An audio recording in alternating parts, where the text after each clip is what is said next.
আজকের ভিডিওতে আমরা জানব প্রিয় নবী হজরত মুহাম্মদ সাল্লাল্লাহু আলাইহি সাল্লামের জন্মের সময়ের ঘটনা। পুরো ঘটনাটি সম্পূর্ণরূপে বুঝতে এই ভিডিওটি শেষ পর্যন্ত দেখার অনুরোধ রইল। মা আমেনা বর্ণনা করেন, যখন আমি গর্ভধারণ করি তখন থেকেই আমি অনেক অদ্ভুত বিষয় লক্ষ্য করতে থাকি। আমি যখনই বাইরে যেতাম এক টুকরো মেঘ সর্বদা আমার মাথার উপরে ছায়া দিত।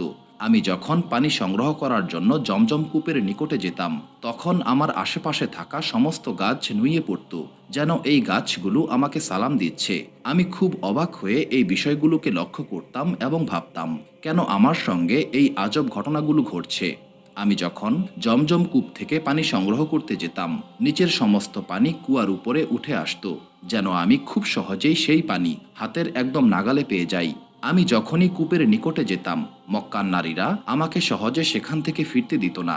তারা বলতো, হে আমিনা, তুমি আরও কিছুক্ষণ এখানে অপেক্ষা করো, কারণ তুমি চলে গেলেই পানি আবার নিচে নেমে যাবে এবং কুয়া থেকে আমাদের পানি সংগ্রহ করতে অনেক কষ্ট হবে। মা আমিনা আরও বর্ণনা করেন, আমি মক্কার অনেক নারীর কাছ থেকে শুনতে পেয়েছিলাম, যখন পেটে বাচ্চা আসে তখন মেয়েদেরকে অনেক সমস্যার সম্মুখীন হতে হয়। কারো শরীরে ব্যথা হয়, কারো মাথা ব্যথা হয়, কারো বমি আসে। আমি খুব অবাক হয়ে ভাবতাম, আশ্চর্য, আমার তো এই 9 মাসে কোনো ধরনের সমস্যাই হয়নি। এইভাবেই মা আমিনা অনেক আজব ঘটনার সম্মুখীন হতেন। একদিন মা আমিনা বর্ণনা করেন, আমি যখনই ঘুমাতাম স্বপ্নে দেখতাম আমার পেট থেকে অনেক উজ্জ্বল একটি আলো বেরিয়ে আসছে এবং সেই আলো সমগ্র দুনিয়াকে আলোকিত করছে। আমি এইভাবেই বুঝতে পারি আমার গর্ভে যে সন্তান রয়েছে সে কোনো সাধারণ মানুষ নয়, সে একজন অসাধারণ মানুষ হবে। নবী করিম সাল্লাল্লাহু আলাইহি সাল্লামের দাদা আব্দুল মুত্তালিব মা আমেনার গর্ভধারণকালীন সময়ে সারাক্ষণ কাবা ঘরের গিলাপ ধরে দাঁড়িয়ে থাকতেন এবং কাঁদতে কাঁদতে মহান আল্লাহ তালার নিকট বলতেন, ইয়া মহান আল্লাহ তালা, আমার পুত্র আব্দুল্লাহ এই দুনিয়াতে আর বেঁচে নেই, কিন্তু তার ঘরে একজন সন্তানের আগমন ঘটবে। ইয়া মহান আল্লাহ তালা, আপনি তাকে হেফাজত করুন। রাসূলুল্লাহ সাল্লাল্লাহু আলাইহি সাল্লামের চাচারাও এই অপেক্ষায় ছিলেন, কখন তাদের ভাই আব্দুল্লাহর সন্তান এই দুনিয়াতে আসবে। ইহুদি গ্রন্থ তাওরাতে এসেছে, যখন শেষ নবী হজরত মুহাম্মদ সাল্লাল্লাহু আলাইহি সাল্লাম এই দুনিয়াতে আগমন করবেন, ঠিক তার 10 দিন আগে থেকে আকাশে একটি লাল রঙের নক্ষত্র চমকাতে থাকবে এবং নবী করিম সাল্লাল্লাহু আলাইহি সাল্লামের জন্মের ঠিক 10 দিন আগেই একটি লাল নক্ষত্র চমকাতে থাকে। এটা দেখে ইহুদি আলেমগণ সমস্ত ইহুদিদেরকে একত্রিত করে বলতে থাকে, তোমরা সবাই দেখো, আকাশে লাল রঙের একটি নক্ষত্র দেখা দিয়েছে, অর্থাৎ শেষ নবী দুনিয়াতে আসতে চলেছেন। এবং তাদের আলেমরা বললেন, তোমরা যাও মদিনাতে গিয়ে খোঁজ করে দেখো কোন নারীর বাচ্চা হতে আর মাত্র 10 দিন বাকি রয়েছে। ইহুদিরা খোঁজ করতে থাকে, তারা অনেক নারীকে খুঁজে পায়, কিন্তু দেখা গেল কারো এখনো 1 মাস বাকি, কারো 2 মাস, আবার কারো 4 মাস বাকি।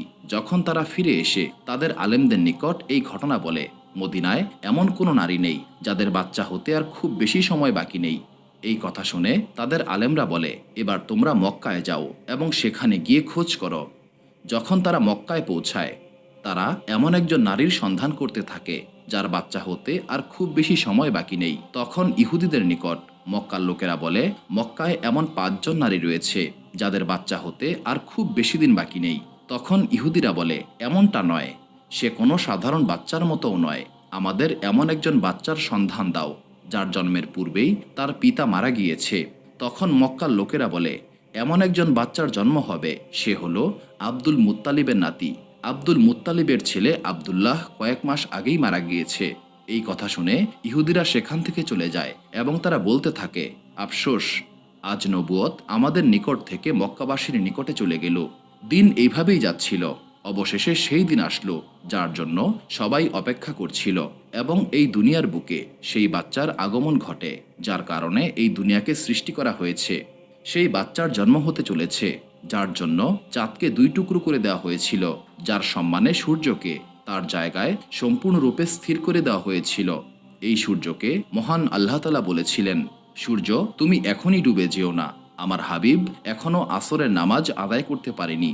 সেই বাচ্চার জন্ম হলো যার কাছে হজরত জিব্রাইল আলাইহিসসালাম সর্বমোট 26,000 বার এসেছিলেন।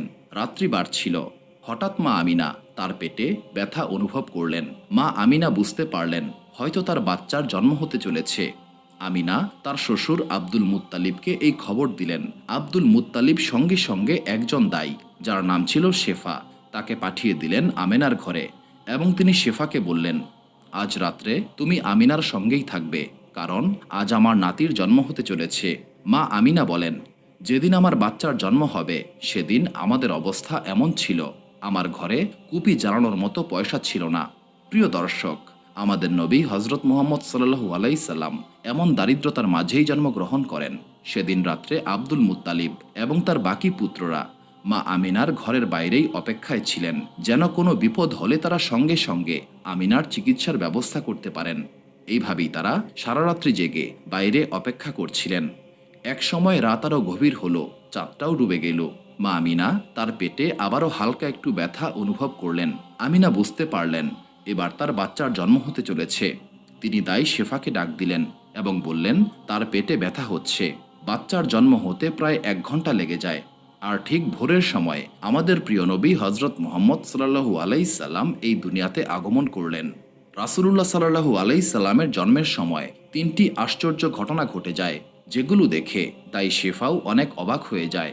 যখন কোনো বাচ্চার জন্ম হয় তখন তার নাভি মায়ের সঙ্গে সংযুক্ত থাকে, কিন্তু আমাদের প্রিয় নবী সাল্লাল্লাহু আলাইহি সাল্লামের নাভি আগে থেকেই সম্পূর্ণরূপে আলাদা ছিল। দ্বিতীয়ত, যখন কোনো বাচ্চার জন্ম হয় সেখানে অনেকটা রক্তপাত ঘটে, কিন্তু রাসূলুল্লাহ সাল্লাল্লাহু আলাইহি সাল্লাম জন্ম নেবার সময় 1 ফোঁটাও রক্তপাত হয়নি। তৃতীয়ত, যখন কোনো ছেলের জন্ম হয় তখন তার খতনা করা থাকে না, কিন্তু রাসূলুল্লাহ সাল্লাল্লাহু আলাইহি সাল্লামের জন্মের সময়ই তার খতনা করা ছিল। এই কারণে এই দুনিয়ার বুকে তার আর খতনা করার প্রয়োজন হয়নি। এই 3টি বিষয় দেখে দাই শেফা অনেকটাই ঘাবড়ে যান এবং তিনি আমিনাকে বললেন, হে আমিনা, আমি আমার এই জীবনে এমন অদ্ভুত বিষয় আর কখনোই দেখিনি। দাই শেফা নবী করিম সাল্লাল্লাহু আলাইহি সাল্লামকে কোলে নিয়ে মাটিতে এক পাশে রেখেছিলেন। ঠিক তখনই রাসূলুল্লাহ সাল্লাল্লাহু আলাইহি সাল্লাম তার ছোট্ট শরীরটাকে উল্টিয়ে সিজদায় চলে যান। এই দৃশ্য দেখে মা আমিনা অনেক অবাক হয়ে যান। কিছুক্ষণ পর তিনি আবার সোজা হয়ে যান এবং আসমানের দিকে তার একটি আঙ্গুল তাক করেছিলেন, যেন তিনি সাক্ষী দিচ্ছেন, মহান আল্লাহ তাআলা এক এবং অদ্বিতীয়, তার কোনো শরিক নেই। মা আমিনা আরও বলেন, আমি আমার ছোট্ট সন্তানকে কোলে নেই, ঠিক তখনই আমি দেখতে পাই আসমানের সমস্ত তারা যেন নিচে নেমে এসেছে। হঠাৎ এক টুকরো মেঘ আমার ঘরে চলে আসে এবং সেই মেঘের ছায়ায় আমার বাচ্চা গায়েব হয়ে যায় এবং গায়েবী আওয়াজ শুনতে পাই। কেউ একজন বলছে, হে জিব্রাইল, এই বাচ্চাকে নিয়ে সমগ্র দুনিয়া ঘুরে এসো। একে ইউসুফ আলাইসাল্লামের মতো সৌন্দর্য দাও, হজরত আয়ুব আলাইসাল্লামের মতো ধৈর্য দাও, ইব্রাহিম আলাইসাল্লামের মতো বন্ধুত্ব দাও, দাউদ আলাইসাল্লামের মতো মিষ্টি কণ্ঠ দাও। এরপর মা আমিনা বলেন, কিছুক্ষণ পর সেই মেঘের টুকরা চলে যায় এবং আমি দেখতে পাই আমার বাচ্চা আমার কোলেই রয়েছে। সকাল হয়ে এলো। দাই শেফা ঘরের বাইরে এসে আব্দুল মুত্তালিবকে খুশির সংবাদ দিলেন। এই খবর শুনে আব্দুল মুত্তালিবের সারা রাত্র জেগে থাকার কারণে যে ক্লান্তি এসেছিল তা এক নিমিষেই মিলিয়ে যায়। তিনি খুশিতে কান্না করতে শুরু করেন। যখন দাই শেফা নবী করিম সাল্লাল্লাহু আলাইহি সাল্লামকে কোলে করে বাইরে নিয়ে আসেন, তখন সবার হুঁশ উড়ে যাবার মতো অবস্থা হয়েছিল। তারা অবাক হয়ে দেখতে থাকে, আমিনার ঘরে এত সুন্দর একটি বাচ্চা জন্ম নিয়েছে। নবী করিম সাল্লাল্লাহু আলাইহি সাল্লামের চাচারাও অনেক বেশি খুশি হয়ে যান। আবু লাহাব ছিলেন নবী করিম সাল্লাল্লাহু আলাইহি সাল্লামের আপন চাচা। আবু লাহাবের দাসী যখন নবী করিম সাল্লাল্লাহু আলাইহি সাল্লামের জন্মের সুসংবাদ দিলেন, তখন আবু লাহাব এতটাই খুশি হয়েছিল যে সে তার দাসীকে আজাদ করে দিয়েছিল। আব্দুল মুত্তালিবের অনেক বয়স হয়েছিল। এরপরেও সে নবী করিম সাল্লাল্লাহু আলাইহি সাল্লামকে কোলে নিয়ে কাবা ঘরের দিকে দৌড়াতে শুরু করেন।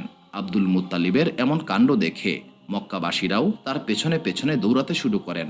আব্দুল মুত্তালিব কাবা ঘরের সামনে গিয়ে তার নাতিকে কোলে নিয়ে মহান আল্লাহ তালার কাছে দোয়া করেন। বলেন, ইয়া মহান আল্লাহ তালা, আপনি আমার নাতিকে সহি সালামতে রাখবেন, তাকে একজন অনেক বড় মানুষ হিসেবে কবুল করবেন। হয়তো আব্দুল মুত্তালিব তখনও জানতেন না তার নাতির জন্যই মহান আল্লাহ তালা এই দুনিয়াকে সৃষ্টি করেছেন। মহান আল্লাহ তালা তার নাতিকে মেরাজের দিন 7ম আসমানে উঠিয়ে তার সামনে বসাবেন, তার সঙ্গে সরাসরি কথাও বলবেন, যার 1 ফোঁটা চোখের পানিতে সমগ্র আসমান কেঁপে উঠবে। আব্দুল মুত্তালিব তার নাতির নাম মুহাম্মদ রাখলেন। এমন অদ্ভুত নাম শুনে মক্কাবাসীরা আব্দুল মুত্তালিবকে বলল, হে আব্দুল মুত্তালিব, এটা কেমন নাম? এমন নাম তো আমরা আগে কখনো শুনিনি। আব্দুল মুত্তালিব তখন উত্তর দিলেন, একদিন আমার নাতির পেছনে সমস্ত দুনিয়া ছুটবে, সবাই তার কথা শুনতে উদ্গ্রীব হয়ে থাকবে। একদিন নবী করিম সাল্লাল্লাহু আলাইহি সাল্লাম তার সাহাবীদের সঙ্গে বসেছিলেন। তখন সেখানে নবী করিম সাল্লাল্লাহু আলাইহি সাল্লামের চাচা হযরত আব্বাস রাদিয়াল্লাহু তাআলা আনহু তাকে বললেন, হে আল্লাহ তাআলার রাসূল, আমি অনেক আগেই জানতে পেরেছিলাম আপনি বড় হয়ে একজন বড় মানুষ হবেন। রাসূলুল্লাহ সাল্লাল্লাহু আলাইহি সাল্লাম বললেন, আপনি কিভাবে জানতেন? তখন হযরত আব্বাস রাদিয়াল্লাহু তাআলা আনহু বললেন, হে আল্লাহর রাসূল, যখন আপনার বয়স মাত্র 2 মাস ছিল তখন একদিন আপনি অনেক কান্না করছিলেন। আমি অনেক চেষ্টা করেও আপনার কান্না থামাতে পারছিলাম না। কিন্তু একসময় আপনি আসমানের দিকে তাকিয়ে হাসতে শুরু করলেন। আমিও যখন আসমানের দিকে তাকালাম, আমি আমার নিজের চোখকে বিশ্বাস করতে পারছিলাম না। দেখলাম আপনার ছোট্ট হাতের আঙ্গুলের ইশারায় চাঁদ নড়াচড়া করছে। আপনি আপনার আঙ্গুল যেদিকে নিয়ে যাচ্ছেন চাঁদটাও ঠিক সেদিকেই যাচ্ছে। আমি সেদিনই বুঝতে পেরেছিলাম আপনি কোনো সাধারণ মানুষ নন। এই কথা শুনে রাসূলুল্লাহ সাল্লাল্লাহু আলাইহি সাল্লাম বললেন, ছোটবেলায় চাঁদ আমার সঙ্গে খেলা করত, আমাকে কান্না করতে দিত না। সুবহানাল্লাহ! যে নবী এতটা গরিব ঘরে জন্ম নিয়েছিলেন, মা আমিনা তার এতিম বাচ্চাকে একটা খেলনা পর্যন্ত কিনে দিতে পারেননি। মহান আল্লাহ তাআলা চাঁদকে নির্দেশ দিলেন, চাঁদ তুমি আমার হাবিবের খেলনা হয়ে যাও। যেদিন রাসূলুল্লাহ সাল্লাল্লাহু আলাইহি সাল্লাম জন্মগ্রহণ করেন সেই দিন দুনিয়ার সমস্ত মূর্তি ভেঙে মাটিতে লুটিয়ে পড়েছিল। ইরানের বাদশার দরবারে আগুন ধরে গিয়েছিল, কারণ তারা সবাই আগুনের পূজা করত। ইরানের সেই বাদশাহ তার 14টি মূর্তি বানিয়ে রেখেছিল, যে মূর্তিগুলো সব ধসে পড়েছিল। সেদিন মক্কায় একজন ইহুদি বণিকের আগমন ঘটে। সে আসমানে এমন কিছু নিশানা দেখতে পায় যেগুলো শেষ নবীর আগমনের বার্তা ছিল। সে অনেক খোঁজ নিতে শুরু করে মক্কায়, কার ঘরে এমন সন্তান জন্ম নিয়েছে যার বাবা নেই। লোকদের সাহায্যে অনেক খোঁজের পর সেই ইহুদি বণিক রাসূলুল্লাহ সাল্লাল্লাহু আলাইহি সাল্লামের খোঁজ পান।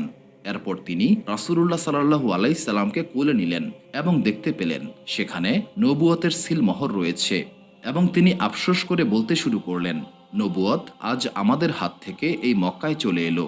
মহান আল্লাহ তাআলা আমাদের সবাইকে নবী করিম সাল্লাল্লাহু আলাইহি সাল্লামকে অনুসরণ করে পূর্ণাঙ্গ ঈমানের সঙ্গে জীবন সাজানোর তৌফিক দান করুন, আমিন। সুপ্রিয় দর্শক মণ্ডলী, প্রতিদিন নতুন নতুন ভিডিও পেতে আমাদের চ্যানেলটি অবশ্যই সাবস্ক্রাইব করুন।